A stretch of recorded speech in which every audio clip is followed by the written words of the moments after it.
नमस्कार दोस्तों, आप सभी का स्वागत है इस वीडियो में।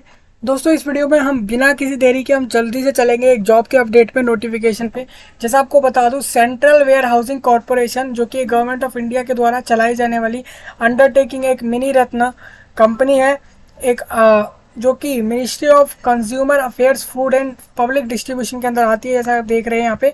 तो इसके अंदर यानी कि गवर्नमेंट जॉब निकाली गई है और जो कि 150 से भी ज़्यादा पदों पर निकाली गई, नहीं 150 से ज़्यादा लोगों को यहाँ पे इस जॉब पे लिया जाएगा। आपको बता दूं, बहुत सारे वेरियस अलग अलग तरह के पोस्ट हैं जिसके ऊपर ये जॉब या वैकेंसी निकाली गई है, उसको मैं डिस्कस करने जा रहा हूँ। सबसे पहले आपको बता दूं, अगर आपको इस जॉब से रिलेटेड रहा आपका एप्लीकेशन अप्लाई करने का लिंक, नोटिफिकेशन का या किसी भी चीज़ का इस जॉब से रिलेटेड, तो आपको मैं डिस्क्रिप्शन में प्रोवाइड करा रहा हूँ जिससे कि आपको कोई भी प्रॉब्लम ना हो।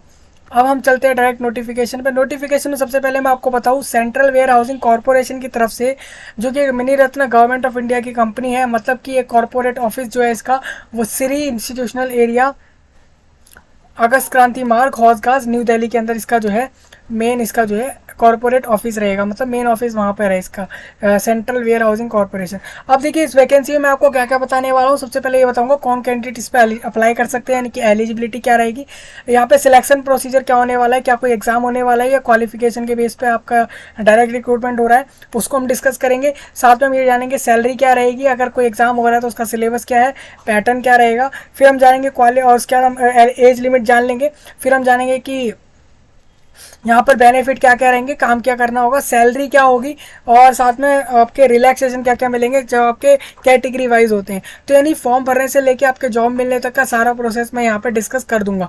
सबसे पहले हम आगे बढ़ते हैं तो वेयर हाउसिंग फॉर एवरीवन। तो सबसे पहले आप देखेंगे कि सेंट्रल वेयर हाउसिंग कॉरपोरेशन जो है एक शेड्यूल ए मिनी रत्न कैटेगरी 1 की जो है central public sector undertaking under the administrative control of ministry of consumer affairs के अंदर आती है।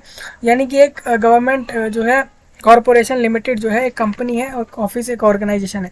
तो इसमें आपको बता दूं, यहाँ पर क्या बोला गया है, यहाँ पर बोला गया है कि यहाँ पर वैकेंसी निकाली गई है। यहाँ पर ये बोला गया है कि providing scientific storage facilities for agricultural inputs, produce and other notified commodities, beside providing logistic infrastructure like CFS, ICDs, lands, custom stations, air cargo complexes etc. for import and export cargo। Invites online application कर रहे हैं, जो भी eligible candidate वो apply कर सकते हैं यहाँ पे अपने अपने एलिजिबिलिटी को देखते हुए, चाहे वो क्वालिफिकेशन हो, एक्सपीरियंस हो, एज हो या कोई भी चीज़ हो। सबसे पहले मैं आपको बता दूं, यहाँ पे पोस्ट के कोड दिए गए, अलग अलग पोस्ट के कोड रहेंगे जिससे आपको क्लियर हो कि वो किस पोस्ट की बात हो रही है। तो पोस्ट कोड 1 हमारा यहाँ पे असिस्टेंट इंजीनियर को दिया गया है। जो भी कैंडिडेट चाहता है असिस्टेंट इंजीनियर पे अप्लाई करना, सिविल इंजीनियर में सिविल इंजीनियर अप्लाई कर सकता है एज अ असिस्टेंट इंजीनियर के पोस्ट पे।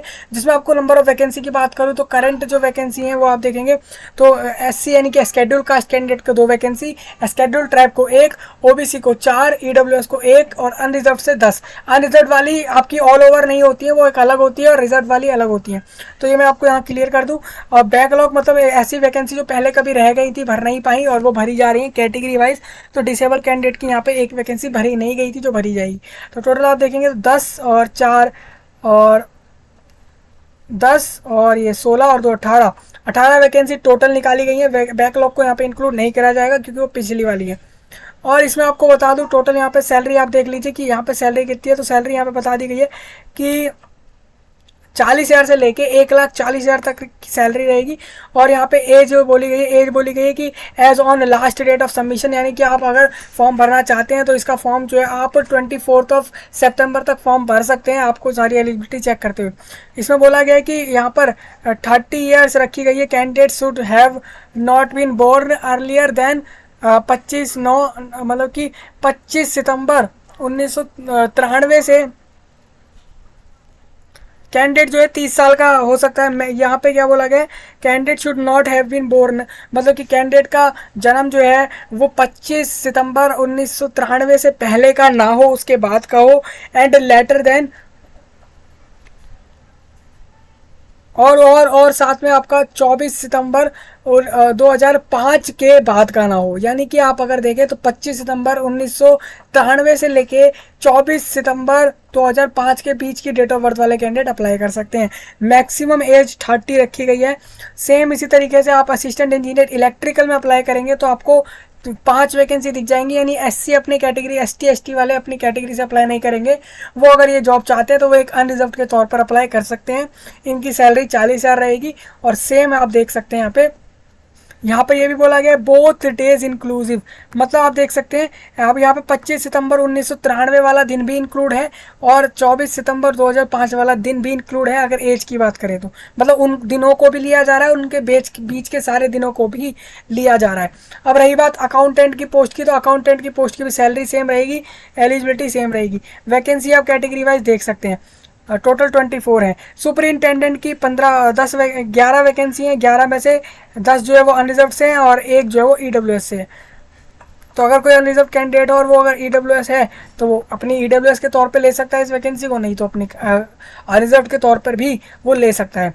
अब लास्ट आपको बता दूं यहाँ पे जूनियर टेक्निकल असिस्टेंट की रहेगी, यानी कि जेटीए की रहेगी, जिसमें आपको देखेंगे आप कैटेगरी वाइज यहाँ पे वैकेंसी देख सकते हैं। ये बैकलॉग वाली भी यहाँ पे कवर की जाएंगी, ये भी पूरी करी जाएंगी, भरी जाएंगी। तो टोटल 81 वैकेंसी रहेंगी और 29,000 रुपये से लेके यानी 29,000 से लेकर 93,000 के बीच में आपकी सैलरी रहने वाली है। यानी कि 30,000 आप कह सकते हैं कि आपको मिनिमम मिलेगा ही। अब साथ में यहाँ पे 28 साल जो है उम्र रखी गई है, 18 ईयर्स जो 28 ईयर्स जो है यहाँ पे मैक्सिमम एज आपकी रहेगी। अब आपको यहाँ पर बता दूं कि जो भी एलिजिबल कैंडिडेट हो वो अप्लाई कर सकते हैं इस पर on direct basis, draw panel on fill up form भर सकते हैं वैकेंसीज पर। For the post indicated below for central warehouse के तौर पर जो बताई गई है। Office located in the UT of Ladakh and north eastern India under the special recruitment drive. अब आपको बता दूं, डिटेल बता देता हूँ पोस्ट वाइज क्या क्या रहेंगी। जैसे कि आपने देखा ऊपर सुपरिंटेंडेंट जो जनरल की है, एसआरडी की पोस्ट है। इसमें आपको बता दूं नंबर ऑफ वैकेंसी यहाँ पे करंट में 2 है, 2 वैकेंसी निकाली गई हैं। इसमें आपको सैलरी मैंने बता दी है, लास्ट डेट की फॉर्म के हिसाब से आप एज देख लेंगे, जेटीए की भी देख लेंगे और ये बाकी भी आप देख लेंगे। तो 6 आप देखेंगे तो ये 5 पॉइंट ऊपर डिस्कस करने के बाद ये जो आप A2 में देख रहे हैं, ये A2 में स्पेशल रिक्रूटमेंट ड्राइव है। ये स्पेशल रिक्रूटमेंट ड्राइव सिर्फ किसके लिए रहेगी? ये आपके लद्दाख और नॉर्थ ईस्टर्न इंडिया के लिए रहेगी, उस जगह के लिए रहेगी। तो उनके लिए ये वाला 6th, 7th और 8th पोस्ट रहेंगे। बाकी सारी कॉमन रहेंगी, वो ऑल इंडिया लेवल पर रहेंगी।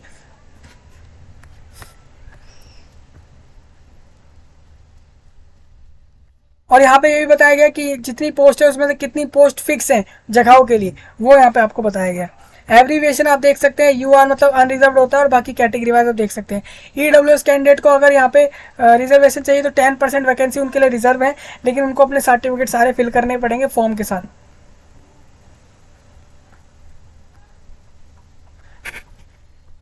आप इसमें जो है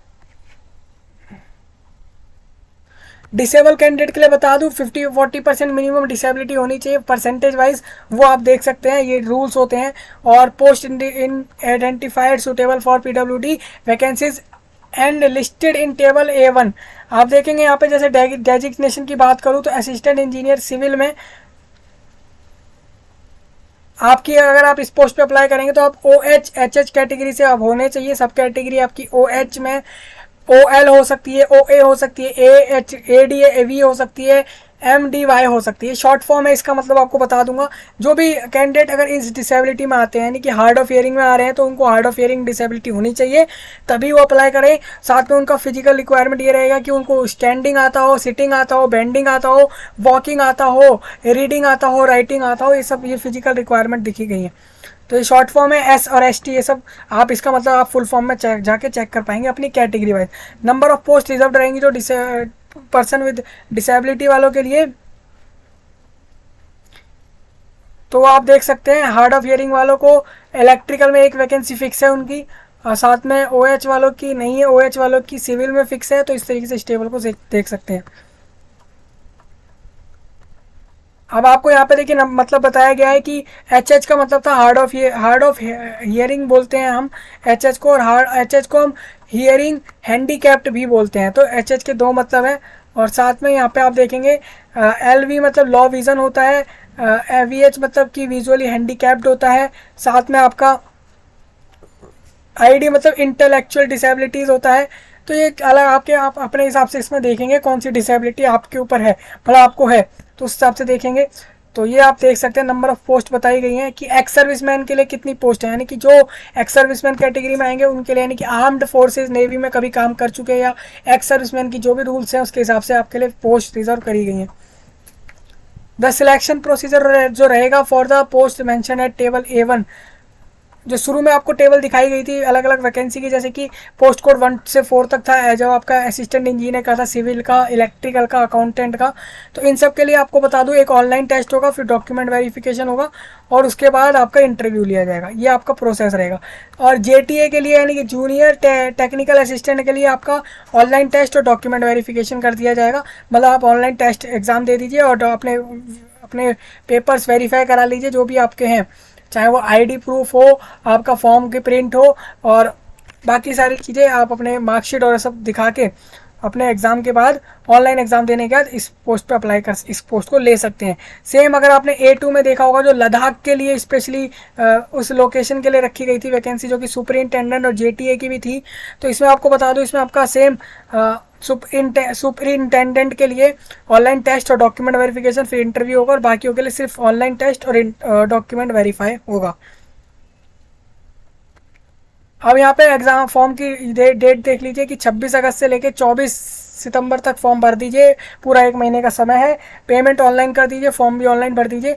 और अगर आपको डाउनलोड करना है कॉल लेटर फॉर एग्जामिनेशन के लिए, तो जैसे मान लीजिए 10 सितंबर को एग्ज़ाम है तो आपको 1 सितंबर को मान लीजिए आपको कॉल लेटर मिल जाएगा, यानी एडमिट कार्ड मिल जाएगा।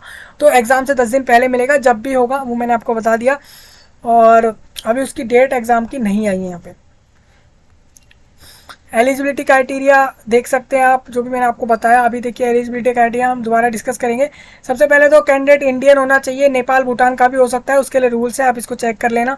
एजुकेशन क्वालिफिकेशन हम बात कर लेते हैं, वो आपकी 24 सितंबर की डेट तक मानी जाएगी, उसके बाद की डेट वाली क्वालिफिकेशन नहीं मानी जाएगी। मान लीजिए किसी की डिग्री आनी रह रही है, अगर वो 24 सितंबर से पहले आ जाती तो वो वैलिड मान ली जाएगी। सबसे पहले हम बात करते हैं नेम ऑफ द पोस्ट, जैसे कि असिस्टेंट इंजीनियर सिविल में, तो उसके पास कैंडिडेट के पास डिग्री होनी चाहिए सिविल इंजीनियरिंग में। एक्सपीरियंस नहीं चाहिए इस पोस्ट के लिए, होगा तो अच्छी बात है लेकिन चाहिए नहीं। सेम इलेक्ट्रिकल में भी सेम वही रहेगा, इलेक्ट्रिकल इंजीनियरिंग में डिग्री लेकिन एक्सपीरियंस नहीं चाहिए। अकाउंटेंट के लिए आपसे बोला गया है कि आपने BCom करा हो, BA कॉमर्स करा हो, चार्ट CA करा हो या फिर कॉस्ट एंड वर्क्स अकाउंट्स करा हो, SAS accounts of an Indian audit and accounts department में करा हो, तो ये सब आपका ठीक है। विद आपने 3 साल का एक्सपीरियंस भी लिया हो maintaining auditing of account in industrial and commercial departmental undertakings के तौर पर, तो वहाँ आपका एक्सपीरियंस 3 साल का मांगा जाएगा। मतलब अकाउंटेंट पोस्ट के लिए एक तो डिग्री आपकी उस फील्ड के अंदर और 3 साल का एक्सपीरियंस। सुपरिंटेंडेंट के लिए भी कोई एक्सपीरियंस नहीं है, पोस्ट ग्रेजुएशन डिग्री होनी चाहिए, किसी भी फील्ड में हो सकती है। JTA के लिए डिग्री होनी चाहिए एग्रीकल्चर में, या फिर डिग्री जियोलॉजी, केमिस्ट्री, बायोकेमिस्ट्री में हो सकता है, और साथ में एक्सपीरियंस नहीं चाहिए। जो सेकंड टेबल में पोस्ट मेंशन थी लद्दाख के लिए, तो उसके लिए भी एक्सपीरियंस नहीं चाहिए, सिर्फ पोस्ट ग्रेजुएशन डिग्री चाहिए। सुपरिंटेंडेंट के लिए JTA के लिए डिग्री एग्रीकल्चर में, और JTA के लिए और आपका जियोलॉजी और इन सब में आपकी डिग्री चाहिए होगी। Working knowledge of computer of for the, आपको वर्किंग कंप्यूटर की नॉलेज होनी चाहिए, ये आपको बोला गया है बी एन एडेड एडवांटेज, एक फ़ायदे के तौर पे आपको होना चाहिए, ये आपको आना चाहिए, ये आपको बोल दिया गया है। Relaxation and maximum age limit में रिलैक्सेशन ये रहेगा, SC वालों को 5 साल का, ST को भी 5 साल का, OBC को 3 साल, डिसेबल कैंडिडेट को 10 साल और बाकी एक्स सर्विसमैन और बाकी कैटेगरी को 5 साल का।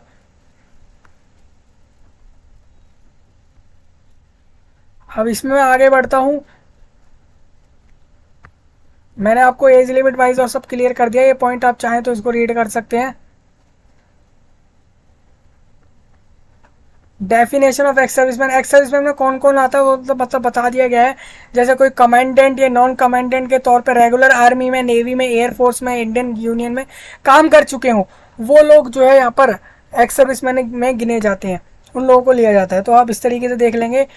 डिसेबल कैंडिडेट की डेफिनेशन बताई गई है कि भाई कौन होते हैं डिसेबल कैंडिडेट, आपको समझ तो आए, तो उसके लिए रूल बताए गए, जैसे कि ऑर्थो पेडिकली हैंडीकैप्ड OH हो जाते हैं तो उसका मतलब क्या होता है। बाकी सब आपको यहाँ देखिए डिसेबल के लिए एक एक चीज़ बताएगी, आपको समझ आए कि आप किस डिसेबिलिटी में आते हैं और कैसे आपको डिसेबल माना गया है, आपके फिजिकली किस डिसेबिलिटी को मानते हैं वो लोग, वो आपको बताया गया है।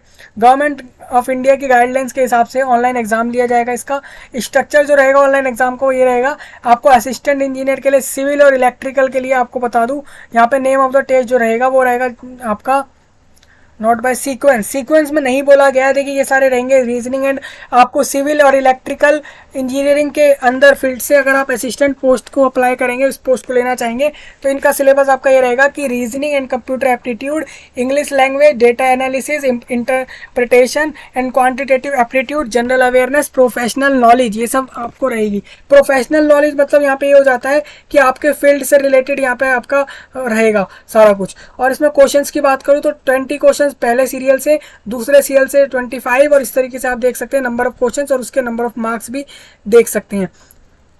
तो टोटल मार्क्स अगर बताऊं तो 200 नंबर का पेपर है और 145 यानी 145 क्वेश्चंस आ रहे हैं। मीडियम ऑफ एग्जामिनेशन का बता दूं, सारा का सारा हिंदी इंग्लिश दोनों लैंग्वेज में प्रोवाइड किया जाएगा।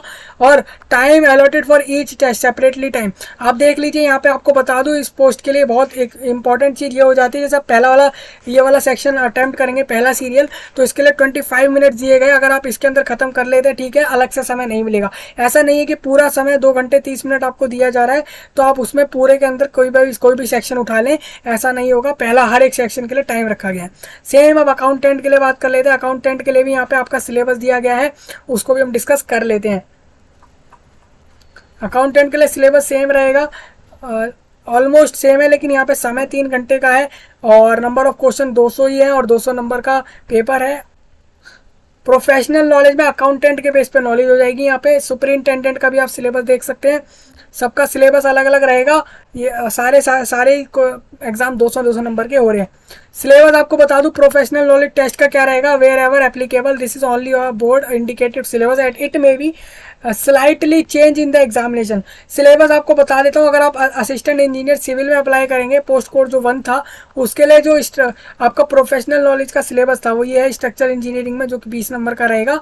इसमें आपका इंजीनियरिंग मैकेनिक्स और आपका strength of material, structural analysis और आपका engineering material, concrete structures design and IS codes, steel structures design and IS codes, Jio technical engineering, और ये सब आपका रहेगा। इस सिविल वालों का बताया मैंने, सिर्फ सिविल का क्लियर करा है, इस बात को आप देख लेना। यहाँ पे आप देख रहे हैं जैसे कि पोस्ट कोड 01 का है, A से लेकर G तक। उसके बाद आपका पोस्ट कोड 2 का चालू हो जाएगा, प्रोफेशनल नॉलेज का है। बाकी सारा सिलेबस आपका सेम है।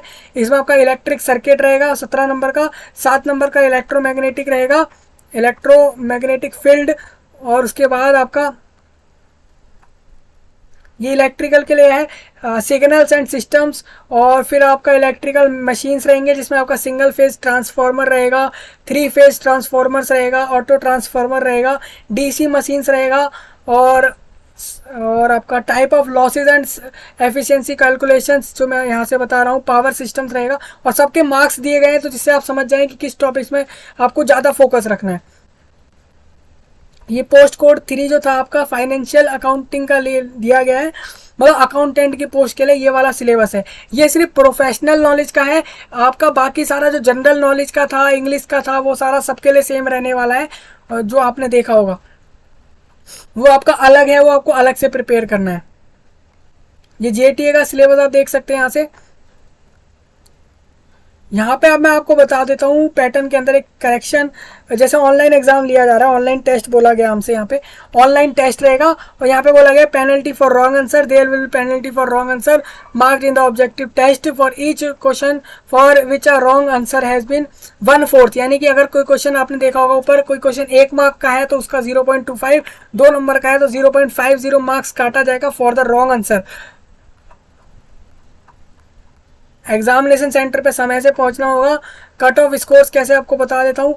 असिस्टेंट इंजीनियर की कट ऑफ ये रहेगी कि maximum ratio in order of merits for interview and document verification, तो 1:5 रहेगा, 1:3 रहेगा। इस तरीके से कट ऑफ बनाई जाएगी। 1:5 मतलब जैसे कि 1 की जरूरत है तो 5 गुना, 1 की जरूरत है तो 3 गुना, इस तरीके से है, मतलब कि maximum ratio in order of merit. बाकी आप देख सकते हैं यहाँ पे लिखा भी गया है कि कट ऑफ किस बेस पे प्रिपेयर करी जाएगी। इंटरव्यू और डॉक्यूमेंट वेरिफिकेशन जो है वो कंडक्ट होगा एट दिल्ली में कंडक्ट किया जाएगा। इंटरव्यू भी आपका और डॉक्यूमेंट वेरिफिकेशन भी आपका दिल्ली में होगा। सिर्फ किस किस के लिए, पोस्ट कोड जो कि 1 2 3 4 और 6 थे उनके लिए दिल्ली में इंटरव्यू कंडक्ट होगा। और फॉर द पोस्ट ऑफ 5 7 8 उनके लिए भी आपका अलग लिखा गया है, इसको चेक कर सकते हैं। ये डॉक्यूमेंट वेरिफिकेशन से रिलेटेड डिटेल दिए गए हैं। ऑफर ऑफ अपॉइंटमेंट उन्हीं को मिलेगी जिनको फाइनली इंटरव्यू डॉक्यूमेंट वेरिफिकेशन हो जाएगा, फिर उनको अपॉइंट किया जाएगा। उसको आप चेक कर सकते हैं। देखिए यहाँ पे वही बोला गया, मैं आपको बता देता हूँ। इंटरव्यू और डॉक्यूमेंट वेरिफिकेशन प्रोसेस जब कंप्लीट हो जाएगा तो जो भी कैंडिडेट शॉर्टलिस्ट हुए हैं तो उनको जो है एक ऑफर अपॉइंटमेंट मिलेगी, एक ऑफर मिलेगा अपॉइंटमेंट का कि keeping in view the spirits of government of guidelines, मतलब कि रिजर्वेशन पॉलिसी और बाकी सब चीज़ों को देखते हुए जो भी कैंडिडेट क्वालिफाई करेंगे उनको ही ऑफर मिलेगा। डॉक्यूमेंट टू बी प्रोड्यूस्ड, ये सारे डॉक्यूमेंट दिखाने पड़ेंगे।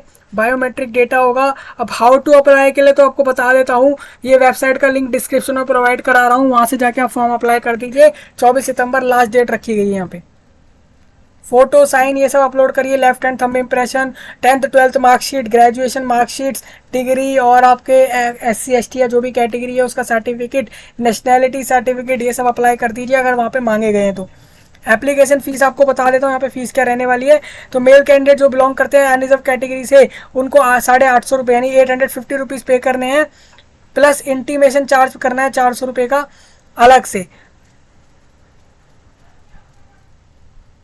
मतलब कि यहाँ पे एक क्लियर कर देता हूँ मैं यहाँ पे क्या बोला गया है। इंटीमेशन चार्ज है 400। SC ST कैंडिडेट जो रहेंगे या वुमेन या PWD जैसे रहेंगे, डिसेबिलिटी वाले, एक्स सर्विसमैन वाले कैंडिडेट्स, तो उनको फीस में कितने पे करने हैं, उनको सिर्फ इंटीमेशन चार्ज पे करना है 400 रुपये का, और अमाउंट ऑफ GST इसी के अंदर आ जाएगा। इंक्लूसिव लिख दिया गया, अलग से पे नहीं करना है GST। मैं आपको बताता हूँ क्या है। जैसे कि कैटेगरी ऑफ कैंडिडेट्स यहाँ पे दिया गया, तो male candidates belonging to unreserve category से मेल कैंडिडेट है कोई मान लीजिए, और वो इन सारी कैटेगरी से आ रहा है, तो 850 रुपये तो फॉर्म के भरेगा, 850 रुपीज़, प्लस आपके 400 रुपीज़ वो इंटीमेशन चार्ज भरेगा, यानी कि 1250 रुपीज़ फॉर्म के भरेगा टोटली फॉर्म के साथ ही। लेकिन अगर बात करूँ SC ST कैंडिडेट से तो वो सिर्फ इंटीमेशन चार्ज भरेंगे।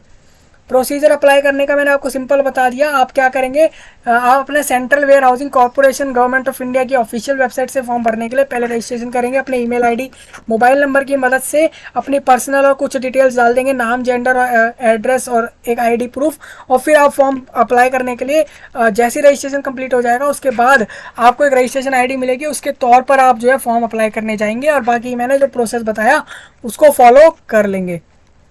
मोड ऑफ पेमेंट ऑनलाइन है, फॉर्म भी ऑनलाइन है। ये जनरल इंस्ट्रक्शन आप चाहें तो इसको रीड कर लेना, क्या क्या चीज़ें अलाउड नहीं है एग्ज़ाम सेंटर में यहाँ पे दी गई है। जैसे ये पूरी आपकी वही चीज़ें हैं जो सेंटर पे अलाउड नहीं की जाएंगी, तो इसको आप चेक कर सकते हैं।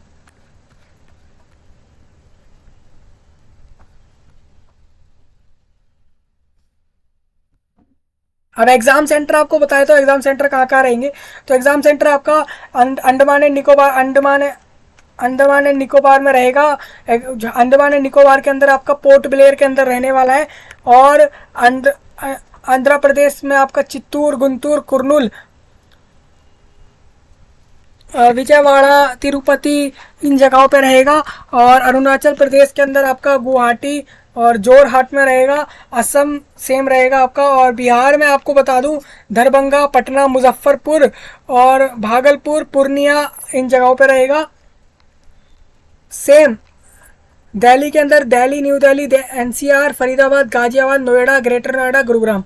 जैसे कि ग्रेटर नोएडा यूपी में आते हैं, तो फिर भी वो दिल्ली से कनेक्टेड है, तो उनको यहाँ पे दिल्ली में रखा गया है। यानी दिल्ली यूपी यहाँ पे इंक्लूड हो चुके हैं। हो सकता है अलग से हमें यूपी का देखने को मिले। गोवा में आप देखेंगे तो पणजी में है। गुजरात का आपका अहमदाबाद में रहेगा। हैदराबाद में, हरियाणा में फरीदाबाद, गुरुग्राम जैसी जगहों पे आपका सेंटर रहने वाला है एग्जाम का, और आप इस तरीके से चेक कर पाएंगे।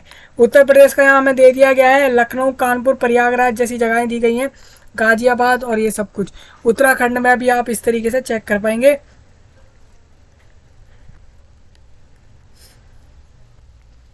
ये आपको बताया गया है कि आप अपने फ़ोटो और साइन को अपलोड करेंगे तो उसका साइज़ और फॉर्मेट ज़रूर सेट करें, और उसके लिए आप वीडियो भी देख सकते हैं।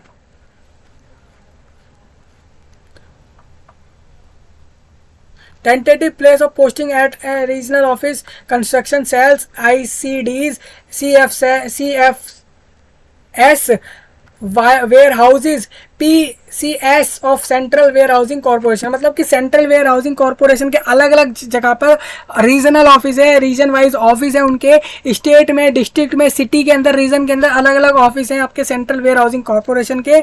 जैसे कि आपको बता दूं, गुजरात में उनके जो है वो अदालाज, अहमदाबाद, आनंद, बड़ौदा और आपका भावनगर, गांधीधाम और कांदला और मुंद्रा, पीपावव, वलवादा, ईशानपुर, जामनगर, ये जितनी भी जगहें सारी लिखी हुई हैं, इन जगह में से कोई भी आप यहाँ पे एक चीज़ बोलीजिए, टेंटेटिव प्लेस रहेंगे जहाँ पे भी पोस्टिंग करी जा सकती है, जिनको भी ये जॉब मिलेगी। पोस्टिंग कहाँ कहाँ हो सकती है, अगर गुजरात की बात करूँ तो गुजरात में इन जगहों पे हो सकती है, ये पूरी आप चेक कर सकते हो। तो काफ़ी लंबी लिस्ट है, हम डिस्कस नहीं करेंगे, शॉर्ट में चलेंगे। तो कर्नाटका में भी काफ़ी लंबी लिस्ट है, कुछ इंपॉर्टेंट पिकअप कर लेते हैं हम स्टेट जिनको हम डिस्कस कर रहे हैं। सबसे पहले मैं यहाँ से चलता हूँ दिल्ली के डिस्कस कर लेता हूँ। दिल्ली में अगर किसी की पोस्टिंग रहेगी जो कि आपकी सेंट्रल वेयर हाउसिंग कॉर्पोरेशन जो कि गवर्नमेंट ऑफ इंडिया का है उसके अंदर रहती है, तो दिल्ली के अंदर आपकी कहाँ कहाँ हो सकती है। तो दिल्ली के अंदर आपको बता देता हूँ, दिल्ली के अंदर आपकी Kirtinagar, Nangloi, Narela, Okhla, IGI airport, Patparganj, RP Bagh, Safdarjung flyover, इन जगहों पर रहेगी। इसके अलावा दिल्ली में कहीं भी आपकी नहीं रहेगी पोस्टिंग। उत्तर प्रदेश में लखनऊ, ग्रेटर नोएडा और लोनी, नोएडा, साहिबाबाद, सूरजपुर, बहराइच और बलिया और बंदा, बस्ती, बिजनौर, बिलासपुर और चंदौसी, चिरगांव, दादरी, इन जगहों पर रहेगा। जैसे आप देख सकते हैं जहांगीराबाद, झांसी और आपका मुजफ्फरनगर और नैनी, रामपुर, शाहगंज, शामली, हरदोई, कानपुर, गोरखपुर, गोला, गोखरनाथ, गाजियाबाद और फैज़ाबाद, इटावा, इन जगहों पे आपकी रह सकती है उत्तर प्रदेश के अंदर पोस्टिंग। अब रही बात हरियाणा की, तो हरियाणा में आप देख लीजिए, हरियाणा में पंचकुला, गुड़गांव और मैं कुछ ही चीज़ें, फतेहाबाद और फिर मंडी, आदमपुर, पलवल, रोहतक, सिरसा, सोनीपत, इन जगहों पे रहेगी। असम में भी गुवाहाटी है, नागालैंड में सिर्फ दीमापुर है, अगर त्रिपुरा में अगरतला के अंदर रहेगी। तो ये सारी जगहें हैं, आप इनको चेक कर लेना। मैंने बहुत लंबी लिस्ट है, इन जगहों में ही कहीं ना कहीं पोस्टिंग आपकी होगी, तो काफ़ी लंबी लिस्ट है। ये लिस्ट टेंटेटिव है, ये गारंटीड नहीं है कि ऑफ एनी सिलेक्टेड कैंडिडेट को इन्हीं जगह पोस्ट करा जाए, लेकिन ये टेंटेटिव है। हमने देखा है अक्सर कि ज़्यादातर टेंटेटिव चीज़ें फाइनल हो जाती हैं। The same will depend upon actual man power requirement.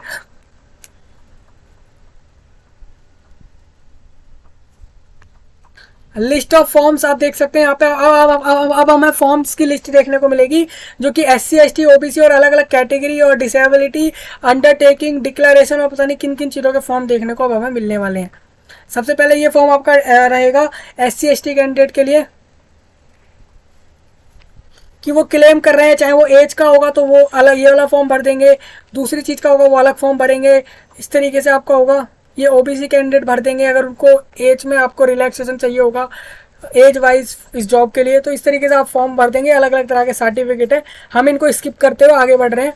बहुत सारे सर्टिफिकेट्स आपको यहाँ मिल जाएंगे, अपने कैटेगरी के भी, डिसेबिलिटी के भी। तो हम आगे लास्ट पेज में भी आपका सर्टिफिकेट दिया हुआ है।